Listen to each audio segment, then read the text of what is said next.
A reading from the letter to Hebrews, chapter 11, 29 to 40, and 12, 1 to 2. By faith, the people passed through the Red Sea as if it were dry land. But when the Egyptians attempted to do so, they were drowned. By faith, the walls of Jericho fell after they had been encircled for 7 days.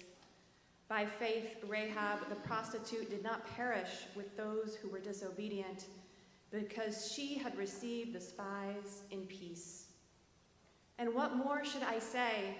For time would fail me to tell of Gideon, Barak, Samson, Jephthah, of David and Samuel and the prophets, who through faith conquered kingdoms, administered justice, obtained promises, shut the mouths of lions, quenched the power of fire, escaped the edge of the sword, were made strong out of weakness, became mighty in war, put foreign armies to flight. Women received their dead by resurrection.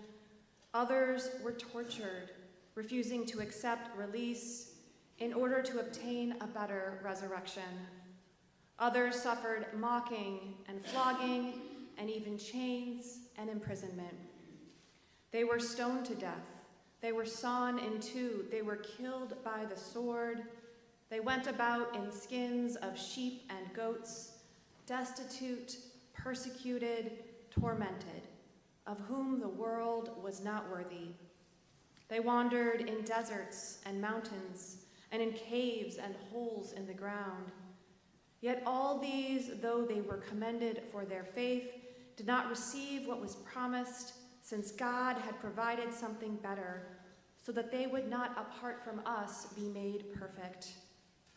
Therefore, since we are surrounded by so great a cloud of witnesses, let us also lay aside every weight and the sin that clings so closely, and let us run with perseverance the race that is set before us, looking to Jesus, the pioneer and perfecter of faith, who for the sake of the joy that was set before him endured the cross, disregarding its shame, and has taken his seat at the right hand of the throne of God. Here ends the reading. Will you pray with me? May the words of my mouth and the meditations of all our hearts be acceptable in your eyes, O God, our rock and our Redeemer. Amen. What does it mean to live by faith? This is the question that each new generation of God's people must ask. The particular challenges to our faith will differ in each setting, in each era, in each different context. But the underlying question remains the same. What does it mean to live by faith? For you, for me as individuals, and for us, for Tricon as a church. How do we do it? What does faithfulness look like? Today's reading is from the letter to the Hebrews, words written by one faithful person. For the sake of today's sermon, let's call him Paul, to a congregation of faithful people who lived in a time of great suffering. We do not know all the particulars of their situation, but we know that the demands of faith are conflicting with the world around them. And Paul writes to encourage them to keep the faith even in the face of adversity, to follow Jesus even when that choice is difficult, uncomfortable, or even dangerous. Then and now, one of the ways we decide how to live faithfully is by seeking inspiration from those who came before us, from the great cloud of witnesses, as Paul poetically calls them. We remember the faithful communities of old, as he did, like the Hebrew people escaping Egyptian slavery, who kept moving forward by faith, who followed the road to freedom even when the way seemed impossible. For who could outrun the mighty army of Pharaoh? And how could anyone cross the Red Sea? And yet by faith they did not let the danger at their backs or the daunting body of water ahead of them cow them. They did not give up. God had called them out of slavery and into freedom. By faith, they would put one foot in front of the other and trust that God would make a way for them where there seemed to be no way. Sometimes living by faith means having hope when the way seems hopeless. Sometimes it means trusting that God is guiding us toward liberation even when the obstacles seem insurmountable. We remember also the faithful prophets of old, as Paul did, like Moses, who followed God's call to leadership even when he did not feel ready or capable. For Moses, living by faith meant standing up to Pharaoh and guiding the Hebrew people out of slavery, but also living by faith went beyond this public role. Remember that on the other side of the Red Sea, Moses would have to continue to guide the Israelites as they wandered in the wilderness for 40 years. And more often than not, they were complaining. For Moses, living by faith required patient leadership for his whole life, and he would never get to enter that promised land himself. From Moses, we learn that living by faith sometimes means taking a stand and facing off against oppression, getting political and starting a movement, and other times living by faith is the slow, grinding, patient work of daily leadership, bringing people along in spite of their complaining or their obstinance. And still other times we learn from Moses that living by faith is letting go and remembering that we will not always get to see the fruits of our labor. Sometimes the faithful life requires us to pass the work on to the next generation. In this great litany of faithful heroes in the book of Hebrew, living by faith can look many different ways. Each person, each community had to discern how God was calling them to respond to the needs and events of their own time. Notice that some of the paragons of faith became unlikely kings and prophets, while others faced persecution and torture or even death. Living by faith does not mean the way will always be easy or comfortable. As followers of Jesus, we know that the faithful path often requires sacrifice. We know how the faithful life often leads to the cross first, before it brings us to Easter morning. In Bible study this week, a wise participant noted that it takes inner courage to live by faith. Yes, it does. In every time and place, there are always obstacles to faithful living. The myriad things out there that make it hard to choose faithfully. The complexity of the world, the pressures we face, the unforeseen disasters and conflicts, the sudden demands, the many forces beyond our control. And then there are the obstacles to faithfulness inside of us, the voices of cynicism or hopelessness or insecurity, the fears that keep us up at night. It indeed takes inner courage to choose to live by faith, because it takes courage to choose mercy in a world obsessed with blame and retribution. It takes courage to choose generosity in a world that runs on acquisition and consumerism. It takes courage to choose patience and stillness in a world that demands busy productivity.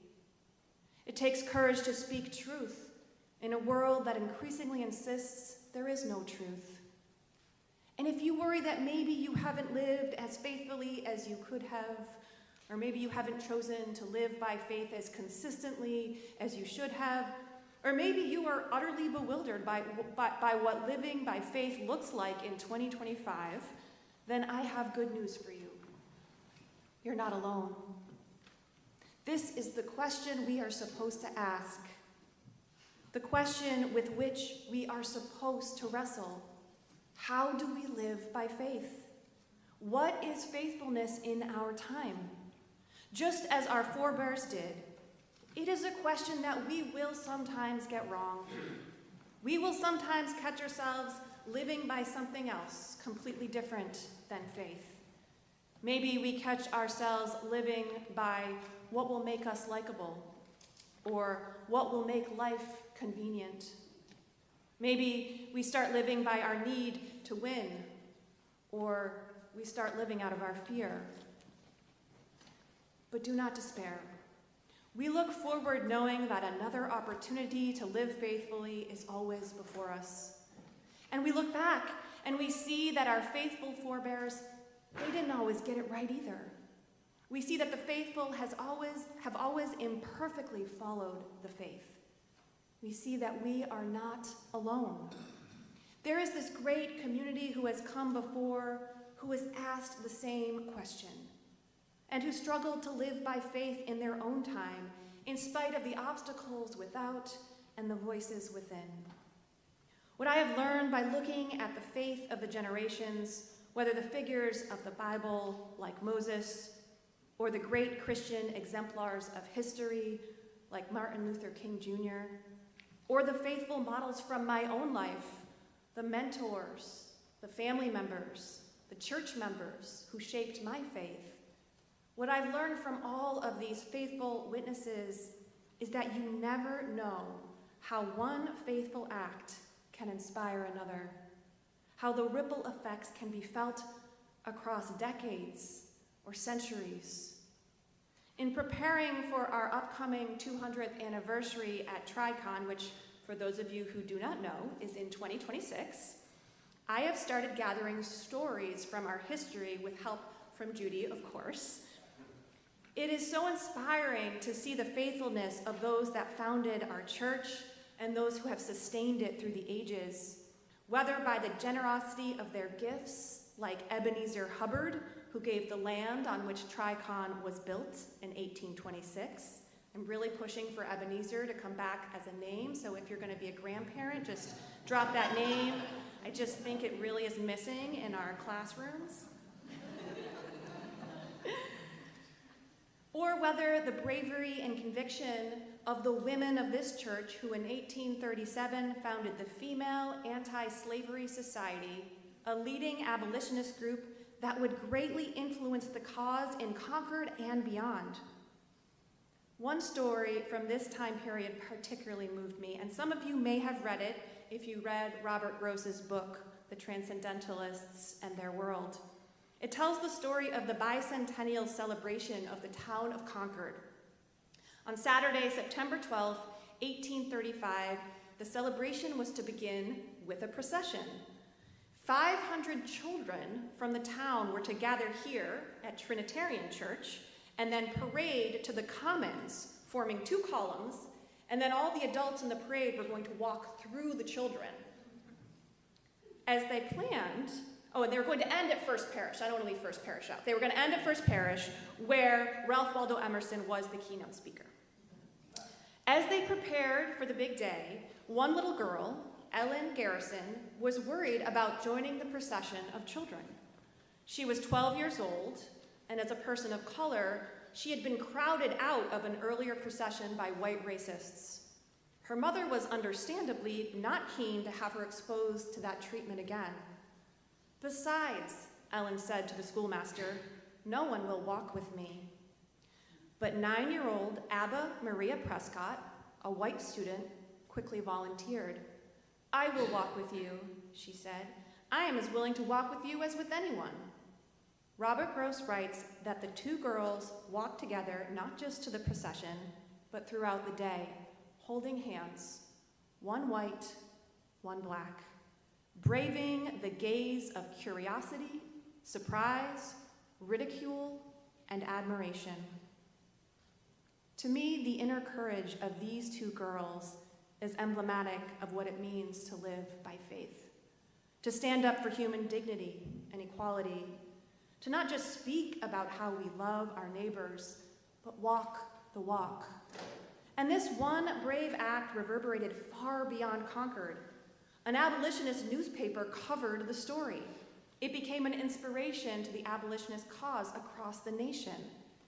That was in 1835, 25 years before the Civil War.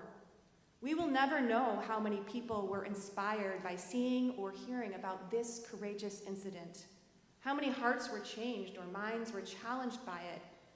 As I read this story, I wondered, who were the faithful adults who surrounded these two young girls? In their families and in their church community here at Tricon, where they attended Sabbath school. Who was it that by faith patiently taught them that all people deserve fair treatment and dignity, even though according to the law of the land in that day, it was still very much up to discussion whether you could own a human being? Who was it by faith that modeled compassion for them or showed inner courage to stand up for what they believed was right? I do not think that Abba, Maria, or Ellen acted alone that day. We never do.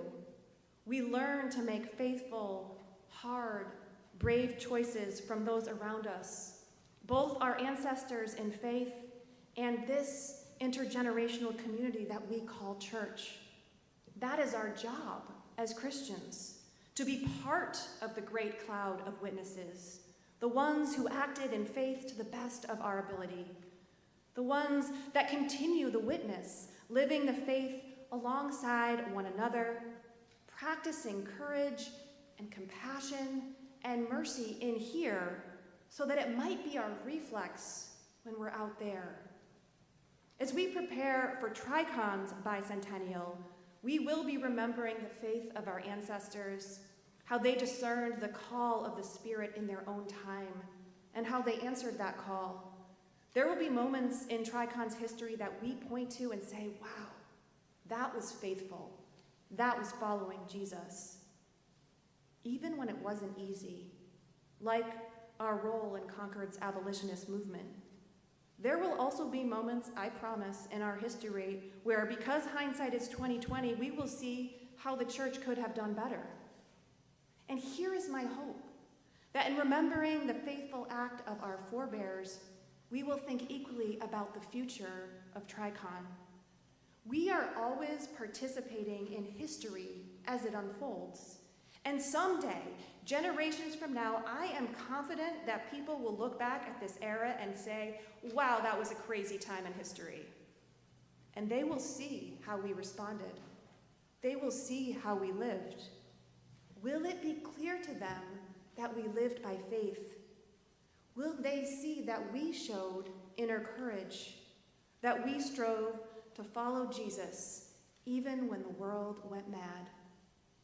As we approach this anniversary year for our church, I want us to intentionally ask these questions so that we can intentionally strengthen our community together to do what church does at its best. Instill the kind of faith in all of us that is not simply believed, but lived. That we will all walk the walk hand in hand like those two young girls in 1835. We will show inner courage and live our faith. Amen.